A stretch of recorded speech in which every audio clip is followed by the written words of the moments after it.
الفاتحة أعوذ بالله من الشيطان الرجيم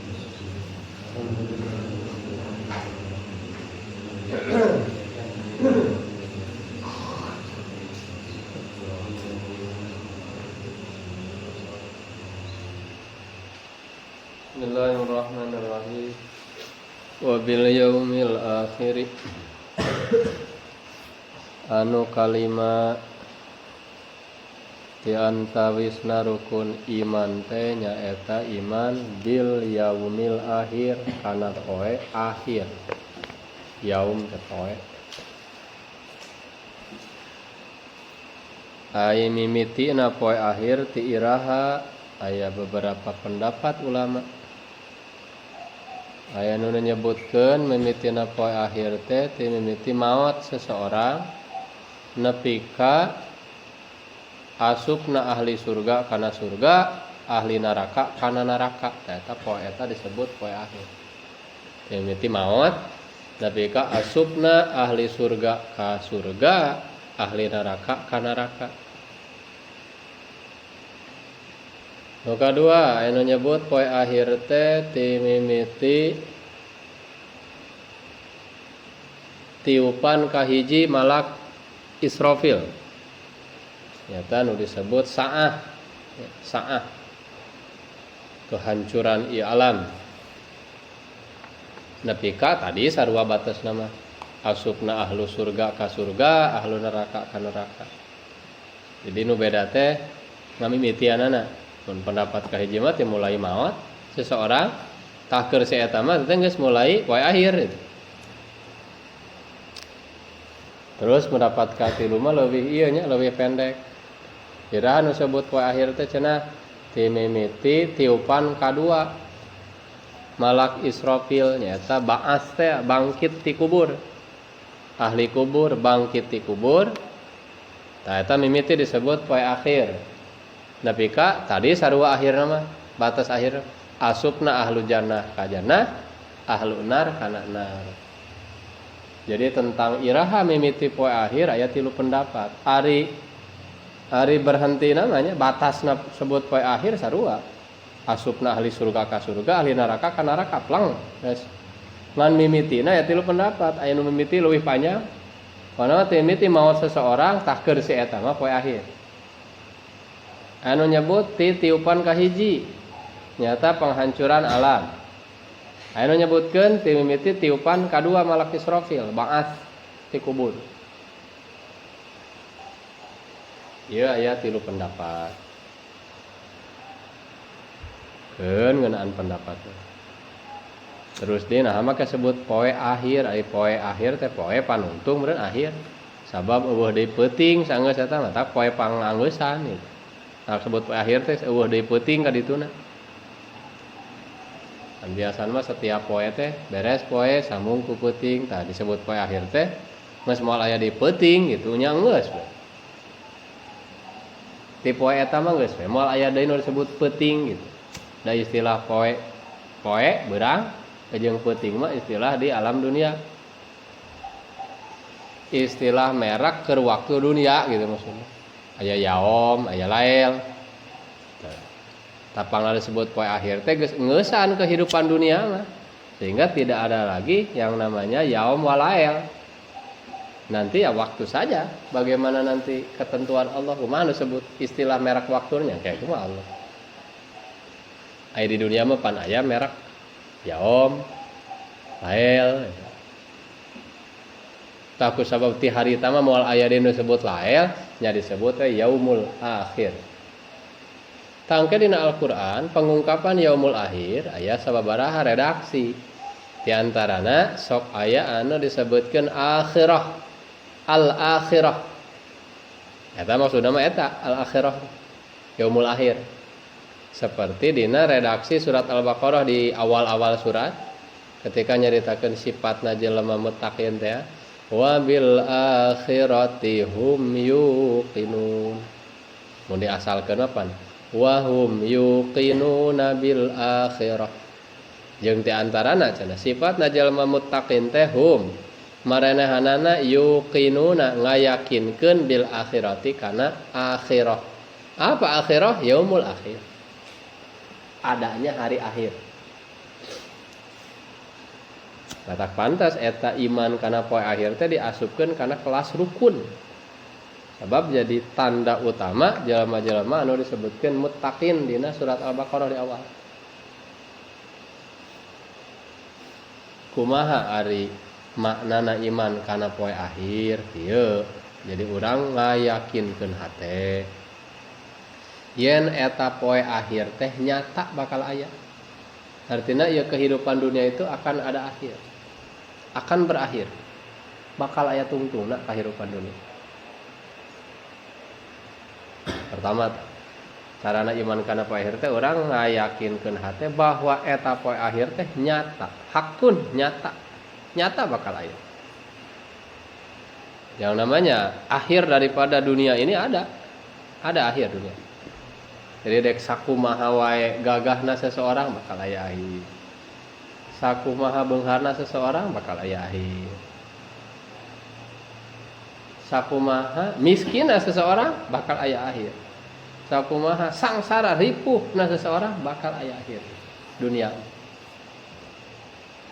Tah keimanan tentang poe akhir teh bakal ngadorong karena perbaikan diri lawan jelema geus iman kana poe akhir, karena bakal aya na poe akhir. Sebenarnya geus cukup untuk manehanana kadorong memperbaiki diri dan mempersiapkan bekal. Jadi lamun anu keur larut tenggelam dina ngalajur keinginan, bahasa kolot mah ngalajur hawa nafsu, ngalajur teh nutur-nutur gitu ka mana we hayangna ka hayang awak. Namun geus inget yen bakal aya poe akhir, ya bisa berhenti maneh.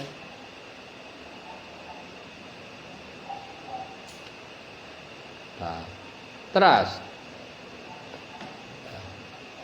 iman kana poe akhir teh ti sajaba ngaimankeun kana bakal aya. Nah, eta nu disebut poe akhir. Oge urang ngayakinkeun yen sakabeh perkara anu terjadi dina eta poe akhir, sakabeh perkara anu terjadi dina poe akhir, ya peristiwa perkara teh nya.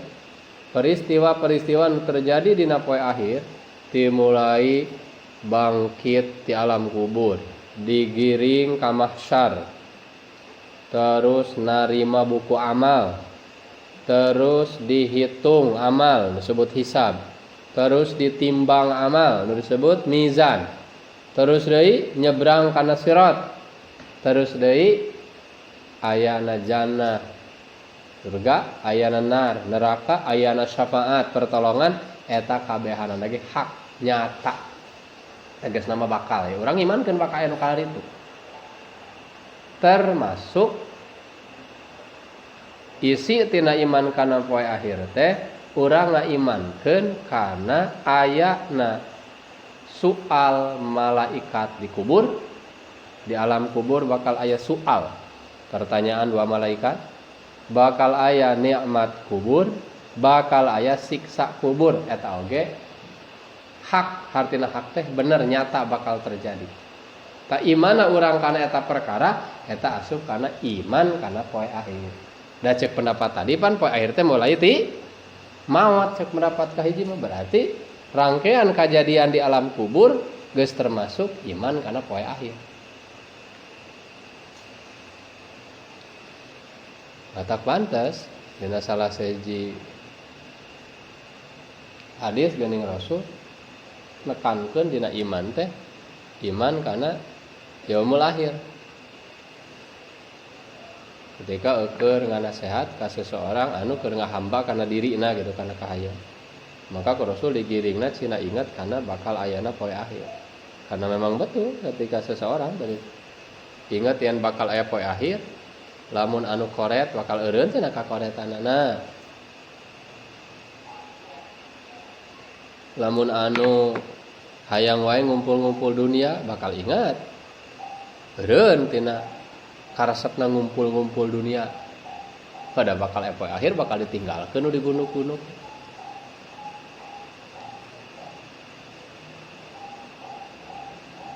Lamun anu kadul kana taat bakal eureun tina kakadulanana balik kana ngeureuyeuh daek taat. Tuh. Tak iman kana poe akhir itu termasuk pokok dina iman. Bisa jaba iman ka Allah, iman kana ayana para malaikat, iman kana kitab-kitab suci, iman ka para rasul, termasuk iman kana poe akhir eta pokok. Sabab eta bakal ngagiring kesadaran jelema tina asal teu pati daek taat kana bakal daek taat insyaallah. Terakhir rukun iman teh wabil qadar. Qadar faal wajana. Qadarun faalun. Kagenepna rukun iman teh iman kana qadar. Naon ari nu disebutkeun qadar? Nu disebut qadar ijadullahil asya'a. Ijadullahil asya'a ala qadrin makhsusin wa taqdirin muayyanin ala qadrin makhsusin wa taqdirin muayyanin entong ngahulang ijadullahil asya'a ala qadrin makhsusin wa taqdirin muayyanin fi zawatiha wa af'aliha. Ijadullah ngayakeunana Allah. Nah, disebut qadar ya. Apa arti qadar? Ijadullah ngayakeunana Allah al asya kana pirang-pirang perkara. Allah ngayakeun pirang-pirang perkara. Ala qadrin makhsus berdasarkan apa? Berdasarkan ukuran anu tentu wa taqdirin muayyan je ketentuan atau batas anu tentu fi dzawatiha baik zatna eta perkara wa af'aliha jeung pagaweanana eta perkara. Kieu heula contona disebut qadar teh ngayakeunana Allah ka hiji manusia. Berarti asya syai'un ya, manusia teh termasuk syai'un tah. Si marwan ya manusana. Tah contona qadar teh Allah ngayakeun hiji makhluk nu jentulna si marwan ala qadrin mahsus netepan atau berdasarkan ukuran anu tentu. Jadi mulai ukuran fisikna geus ditentukeun si marwan teh ketika aya engke bakal sagede kitu. Wa taqdirin muayyan jeung ketentuan-ketentuan anu geus tentu dikeun si eta si marwan dari mulai bakal lahirna tempat nari anu terlahir ti indung bapa ieu keturunanana waktu lahirna dari mulai tanggal, jam, menit, detikna. Pidawatiha dilanjut tadi, baik datna geus ditentukeun wa af'aliha, pagaweanana oge. Jan si marwan teh keur leutikna bakal kieu umur sekian bakal kieu terus.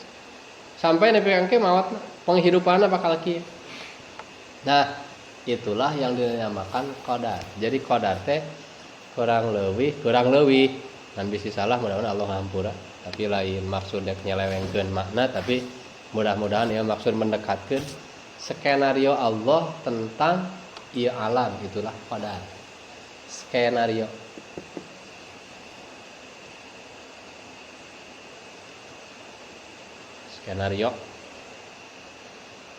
Jadi ngayakeunana Allah karena sesuatu dengan ukuran dan batas yang telah ditentukan ku Allah. Itulah yang disebutkan qadar. Baik datna eta makhluk maupun af'alna, af'al teh pekerjaanna eta makhluk, gerakan-gerakan eta makhluk eta geus ditentukeun ku Allah bakal kitu-kitu. Tah ketentuan Allah eta nu disebut qadar. Qadarna khairihi boh qadar anu khair teh ari asal khair mah halus ya. Wa syarrihi lawan goreng halus goreng ngan tadi teh lamun erek ngagunakeun etika cara ngomongna disandarkeun ka Allah Berarti khair teh katakeun anu manis. Baik ketentuan anu manis, anu pas jeung keinginan, wasarih jeung ketentuan anu pahit henteu pas jeung keinginan. Urang wajib ngaimankeun ayana eta qadar amis, qadar pahit minallah ti Allah. Terus kumaha carana? Carana iman kana qadar. Ieu mah pan karek hartina qadar. Ari carana iman kana qadar kumaha? Oh kieu. Carana iman kana qadar teh urang ngayakinkeun hate bahwa sakabeh perkara nu geus ditentukeun ku Allah pasti terjadi.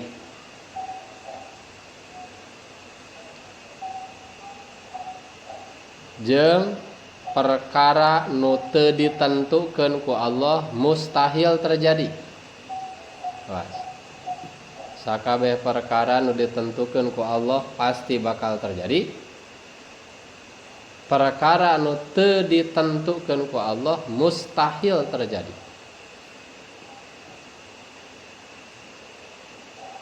Jeung urang ngayakinkeun bahwa pahit jeung amis khairihi wa syarihi teh. Pahit jeung manis, kade pahit teh lain rasa ieu mah sunah. Jadi engke nanyakeun aya hasem jeung pangset kumaha cenah. Ya mah bahasa kiasan. Pahit jeung manis, hade jeung goreng, eta geus ditentukeun ku Allah, memeh diciptakeun makhluk. Jadi teu dituntut.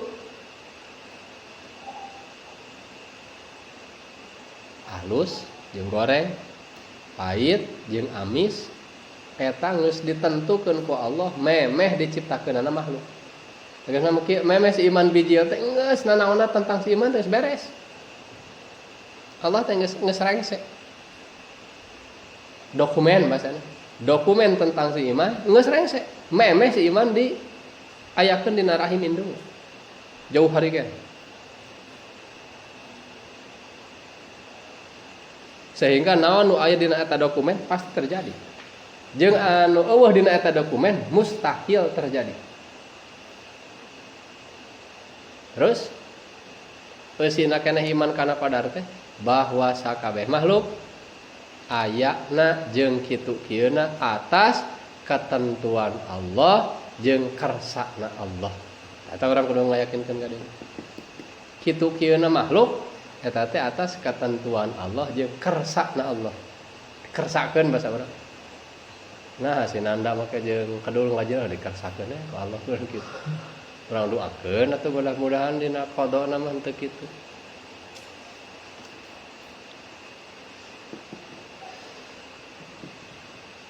Nah, tinggal orang menyikapina.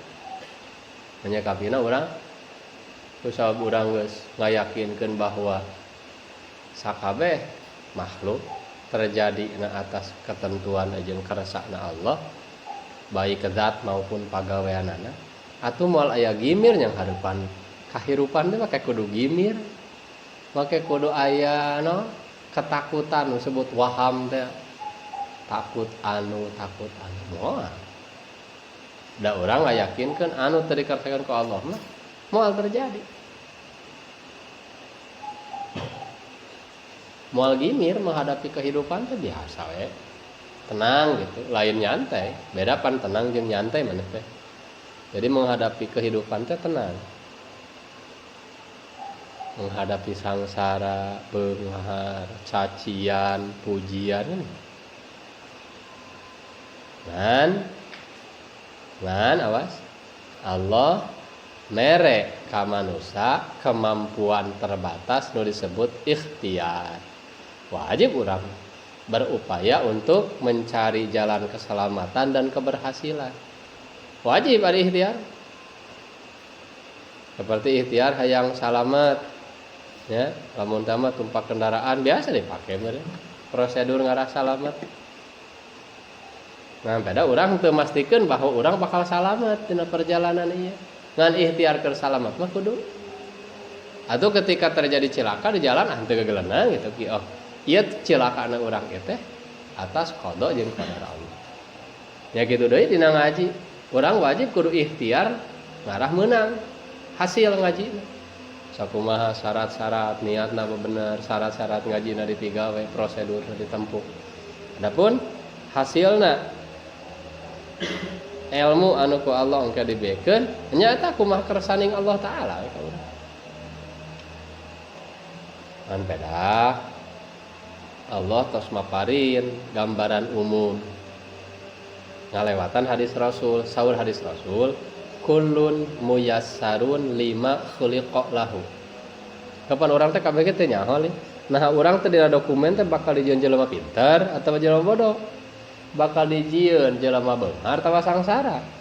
Bakal dijieun jelema panjang umur atawa pondok umur. Kabeh nu nyaho kan rahasia. Nu nyaho kana ta dokumen. Da urang mah bisa nyahoana yen urang dikersakeun kieu teh lamun geus kaalaman, bener teh. Oh geuning urang teh dina dokumen Allah teh terlahir ti keturunan urang Sukamanah cek ente teh, Pak. Heus geus nyaho bapak urang teh. Oh, bener. Berarti baheula teh geus kitu kodona. Geus kitu contohna. Atawa nepi ka umur sakieu teh urang teh henteu dikersakeun loba duit. Oh, berarti urang teh memang dina dokumen Allah teh sampai batas umur sekian teh moal pati boga duit. Da geuning aya nu saumur urang sahanapeun ge duitna teh leuwih ti urang umpama. Itulah berarti beda-beda ketentuan Allah ke setiap makhluk. Ngan urang mah teu nyaho. Teu nyaho urang. Ngan hadis mere gambaran. Tadi cek Rasul kullun muyassarun lima khuliqalah. Setiap seseorang sok digampangkeun muyassarun. Kullun, hari setiap seseorang muyassarun eta sok digampangkeun lima khuliqalahu. Kana ketentuan khuliqalahu anu diciptakeun si eta berdasarkeun eta ketentuan. Logikana kieu, lamun eta jelema dina dokumen api beunghareun bakal digamparkeun kana jalan beunghar. Mun bahasa urang mah sagilak saged jadi duit si eta mah. Batur teh jadi duit ge. Lamun jelema bakal dikersakeun dibere rezeki ilmu nu loba, bakal dibabarikeun kana ngala ilmu, babari we. Si eta mah gitu. Sagilak-sagilakna teh jadi pangarti. Aya we jalan keur ngala pangarti teh. Lamun eta jalema dek dikersakeun jadi pimpinan dina dokumenna teh jadi pimpinan papada jelema teh. Dibabarikeun jalan ke arah dinya kitu lah. Eta gambaran umum. Tapi tetep ending nama rahasia Allah ending. Sehingga Allah nyieun contoh geuning baheula di zaman Nabi Musa alaihi salam di zaman Firaun pan aya rombongan jelema anu hirup ti leuletikna jadi ahli sihir. Apan logikana lamun hirup ti leuletik jadi ahli sihir meureun pi ahli narakaeun ka ditu. Tapi ku sabab dina dokumen mah eta teh kelompok ahli surga. Di akhir hirup iman ka Nabi Musa dipaehan ku Firaun dina kaayaan iman paehna mati jadi ahli surga. Sabalikna Allah nyieun contoh aya teh antara jelema anu ti leuletikna mencari ilmu sampai hasil ilmu jadi ahli ilmu ngamuridkeun deui di zaman Nabi Musa keneh. Tuan Bal'am bin Ba'ura teh eta kisahna. Di akhir mahana nentang teu iman ka Nabi Musa alaihi salam. Paeh dina kaayaan kitu ahli neraka. Tah eta teh keur naon? Keur netelakeun bahwa keputusan akhir aya di tangan Allah taala supaya urang kudu tetep aya sieun. Artina ge jelema anu baragajul misalnya ulah putus asa mastikeun mana bakal jadi ahli neraka da geuning contohna ahli sihir Firaun ge bisa jadi di akhir perjalanan tobatna. Jadi kudu aya we keinginan tobat mah balik. Nya kitu deui jelema anu ti leuletik ngajaga diri dina taat entong ujub bin nafsi, entong mastikeun wah jigana mah bisi nu rek madilu ka surga ke jeung urang tau lah kitu kituan da urang sorangan can bisa mastikeun akhir perjalanan urang kumaha gitu. Jadi tetap kudu ngajaga, kudu aya khauf sieun di akhir tergelincir gitu. Atuh dina palebah nyontoan anu geus ditangtukeun kudu beunghar teh nya. Dek kitu dek ieu ge pasti bakal beunghar wae. Nya contona seperti sahabat Nabi Sayyidina Abdurrahman bin Auf, Sayyidina Utsman jeung beberapa sahabat anu baleunghar. Rek kitu rek ieu oge. Najan nepi ka DBA-keun datang deui duit teh gitu. Terus deui anu ditangtukeunana bakal sangsara ku duit maksudna sangsara. Maka dek kitu rek ieu tetep pas-pasan we hirupna. Nah, jadi orang kudu ngimankeun bahwa sakabeh makhluk diciptakeun ku Allah taala teh geus make keputusan anu pas. Si eta bakal kitu, si eta bakal kitu. Da kabehanana oge ngandung hikmah. Si eta ditentukeun anu aya hikmahna, si ieu ditentukeun kieu aya hikmahna. Jadi buahna tina iman kana qadar teh kudu tenang dina nyang hareupan hirup jeung kudu husnudon ka Allah taala. Bahwa naon wae nu ditentukeun ku Allah ka makhlukna eta teh sae monggo Allah mah keur si eta. Ngan kadang-kadang nafsu eta jelema dina nampana eta qadar aya sakapeung pas aya sakapeung mah sulaya gitu. Rarasaanna mah asa ulah kieu kuduna persis lah seperti jelema gering apan cik hawa nafsuna mah mung ngadahar obat teh jaba pahit jaba baham ge keur parait dibere nu pahit pan mung hawa nafsu mah. Tapi da ceuk nu cager bari jeung ahli kana kesehatan mah nentukeun dina waktu eta si eta teh kudu nginum eta nu pahit ngarah cager. Tapi lamun nu bodoh mah nu teu nyaho kana kasehatan. Jelema nu keur gering panas pan hayangna mah nu amis-amis tiis pan kahayang nafsu mah padahal bakal leuwih bahaya kana awakna tah lamun nu teu nyaho mah bakal diinumana teh cai sirop anu meunang tina kulkas atau akibatna leuwih gering. Sedangkan ari Allah mah pan anu maha uninga sagala atuh da Allah nu nyieun makhluk maka sewaktu-waktu makhluk teh dibere kodok pahit layakna dibere kodok pahit si eta waktu eta dibere kodok amis gitu we. Jadi urang dina nyang hareupan ketentuan-ketentuan ti Allah asing alus sangka we marawa. Ayeuna urang can buru-buru di ngartikeun kana ngaji misalnya cing alus sangka we teh aya hikmah alus bahwa lamun buru dibisakeun teh urang teh eureun teu pupugu atuh teu tulus jadi ahli ilmuna atawa meureun saeutik ganjaran masakat ngajina gitu ari gancang teuing atuh lamun teh nu sejen digancangkeun hikmahna meureun ngarah leuwih cepet manehanana nungtun nu sejen kitu we jadi teu meunang naon teu meunang paburantak pikiran dina nyang hareupan qada jeung qadar ti Allah taala. Tah sakitu rukun iman teh beres. Tangke salian tinu genep ieu nya, salian tinu genep ieu iman ka Allah, para malaikat, kana kitab-kitab suci, ka para utusan, kana hari akhir jeung kana ketentuan ti Allah. Eta salian nu genep mah engke asupna kana cabang dina iman. Tak nu diayakeun dina talaran dahan-dahan iman eta nya. Anu pokona mah ieu nu bener. Beres tah rukun agama nomor kadua, rukun kahiji Islam. Geus arti jeung rukunna. Engke we ai pelengkapna mah syarat batal kana talaran kasampeun. Rukun iman nu kadua, rukun agama nu kadua tentang iman geus. Tinggal engke rukun anu katilu nyaeta ihsan. Rukun agama nomor katilu teh ihsan. Ihsan. Ari ihsan sabenerna bahasan lebarna mah ihsan nya dina ilmu tasawuf, ilmu-ilmu akhlak. Ngan secara dasarna pembahasan tentang ihsan dicokot tina kalimatul haq, tina kalimatul tauhid la ilaha illallah eta. Anu aya dina syahadat teh pan anu jadi rukun Islam apa pengucapanana syahadat. Nah, ari pemahamanna tentang makna syahadat eta asup kana kajian ihsan.